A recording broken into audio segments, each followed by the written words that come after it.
ओम शिवा जय माता दी। पुनः स्वागत है आप सभी का। बहुत प्यारे से मेष राशि के हमारे प्यारे प्यारे जातक, वक्री भी हैं और अतिचारी भी हैं हमारे प्यारे गुरु ग्रह बृहस्पति बाबा। अब 5 दिसंबर को ये कर्क राशि स्थान को छोड़कर पीछे आ जाएंगे। वक्री है ना, इसलिए पीछे आएंगे, मिथुन राशि स्थान में आ जाएंगे। काफ़ी लंबे समय तक यहाँ रहेंगे। अब ये अतिचारी जो इनका स्वभाव है, वक्री जो इनकी चाल है, इनको अगर मिला देते हैं तो काफ़ी लंबे समय तक जब ये वक्री बने रहेंगे मिथुन राशि में, तो ये चीज़ समझ लीजिए कि बहुत कुछ नया आपके लिए बनाने वाले हैं। ऐसा कहा जा सकता है कि नया भाग्य यह आपके लिए अब लिखने वाले हैं। उसका क्या फल होने वाला है, क्या क्या संभावनाएं पैदा होने वाली हैं अब आने वाले समय में, आने वाले महीनों में, उसको हम यहाँ समझने के लिए आए हैं। थोड़ा गोचर समझ लेते हैं। 11 नवंबर 2025 से 11 मार्च 2026 तक यह रहेंगे वक्री चाल में। पूरे 120 दिन बन जाते हैं ये। 5 दिसंबर से लेकर 2 जून 2026 तक यह रहेंगे मिथुन राशि स्थान में। 2 जून 2026 के बाद फिर ये पुनः कर्क राशि में आ जाएंगे और ये उच्च प्रभावी हो जाएंगे।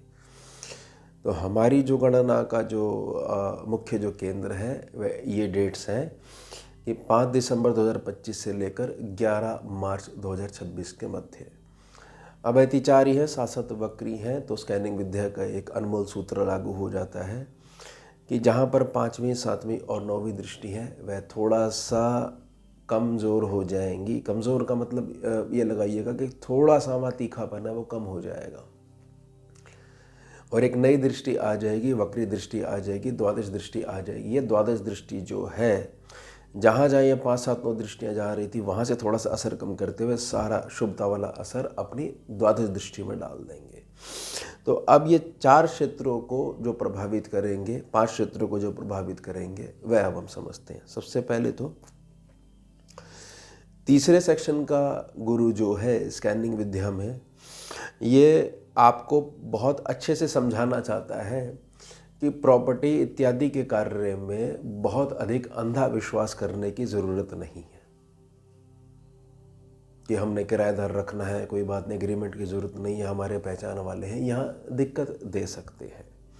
अच्छी बात ये होती है कि काम धंधा आपका खुलता है, संपर्क आपके बड़े अच्छे बनते हैं, लेकिन सेहत में हृदय स्थान का बहुत ज़्यादा आपने ध्यान बना के रखना होता है। यहाँ पर कभी कभार जो है लगन इत्यादि में दशा कुछ इत्यादि कुछ इस प्रकार की चल रही हो, तो यहाँ का जो गोचर रहता है मिथुन राशि का तीसरे भाव का, कुछ दिक्कत दे सकता है। जातक अगर मस्त होके जीवन जीता है तो कोई दिक्कत फिर नहीं आती है। इसके पश्चात जहाँ 5वीं दृष्टि पड़ रही है, जिन भी जातकों को मासिक आय में बड़ी दिक्कतें आ रही थी अब तक, तो उनके लिए नए मार्ग खुलेंगे और जो नए मार्ग जो खुलेंगे वह उनके ससुराल पक्ष के द्वारा खुलेंगे या उनके निजी संपर्क में जो उनकी मित्र मंडली है, जो विश्वास के आधार पर आपने रिश्ते कमाए हुए हैं, उनके द्वारा ही आपके आय के नए साधन के मार्ग खुलेंगे। यह है यहाँ की पंचम दृष्टि। उसके पश्चात 7वीं दृष्टि जहाँ जा रही है, धनु राशि स्थान है, लेकिन ये भाग्य का सेक्शन है। भाग्य के सेक्शन का आशीर्वाद अगर नहीं है तो जातक के जीवन में संघर्ष ज़्यादा रहता है। अब भाग्य के सेक्शन का अगर आशीर्वाद है तो संघर्ष तो उतना ही रहता है। बात बड़े ध्यान से समझेगा, ऐसा नहीं कि मेहनत करने से वो बचने लग जाता है क्योंकि भाग्य काम कर रहा है। जो पहले 3 या 4 बारी में जो कार्य बनते थे वो 1 या 2 बारी में ही होने लग जाते हैं और आगे से आगे हमारी जो गति है प्रोग्रेस की, वह भी बहुत ज़्यादा बढ़ने लग जाती है। यह है बृहस्पति का आशीर्वाद। अच्छी बात यह रहेगी कि राहु जो कुंभ राशि में बैठे हुए हैं, बृहस्पति की दृष्टि इनके ऊपर पड़ रही है। हालांकि राहु भी इनको देख रहे हैं, लेकिन अतिचारी चाल के बृहस्पति है, राहु कैसी भी दृष्टि डाल ले बृहस्पति को कोई फर्क नहीं पड़ने वाला है। स्कैनिंग विद्या का ये सूत्र भी आप समझ लीजिएगा। राहु के ऊपर जो बृहस्पति की दृष्टि पड़ रही है, वक्री और अतिचारी प्रकृति का मिश्रित स्वरूप में दृष्टि जो आ रही है, तो राहु केवल और केवल जो है संतुलित होकर चलने पर विवश है। यानी कि आपका कोई भी काम जो है आने वाले समय में, ये 5 दिसंबर से लेकर 11 मार्च 2026 के मध्य आप मान लीजिएगा, तो हर प्रकार के जो काम है आपके निपटने वाले दौर में ही शुरू हो जाएंगे।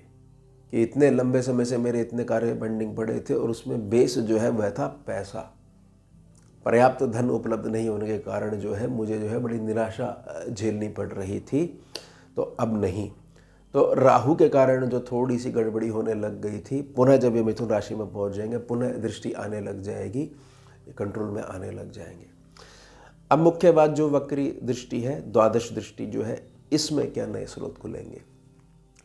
मेष राशि के जातक हो या मेष लगन के जातक हो, आपके जीवन में भटकाव जो है किसी भी समस्या को लेकर वह कम होने वाला है। चाहे वह समस्या आपके कुटुंब से, कुटुंब के सदस्यों के साथ जो है उसका संबंध हो। साथ ही साथ जातक जो है स्थिरता के साथ जो है ना धन कमा पाता है, ना धन को जोड़ पाता है, अनावश्यक बगैर सिर पैर वाले खर्चे जो है वो आ जाते हैं। तो वहाँ पर जो निखारने वाली बृहस्पति की जो दृष्टि है, यह बहुत ज़्यादा उसमें उत्तम फल देने वाली है। यानी कि आने वाले समय में धन की स्थिति को अगर हम बात करते हैं, साथ में लेके चलते हैं, तो बहुत ज़्यादा वो स्थिति जो है मजबूत रहने वाली है। अब हमारे को इसी समझना है कि अतिचारी और वक्री बृहस्पति की मूल प्रकृति क्या होती है। अतिचारी बृहस्पति सिर्फ आप में यह देखता है कि वाकई ही आपकी नीयत जो है वह धर्म से रिलेटेड है या नहीं है।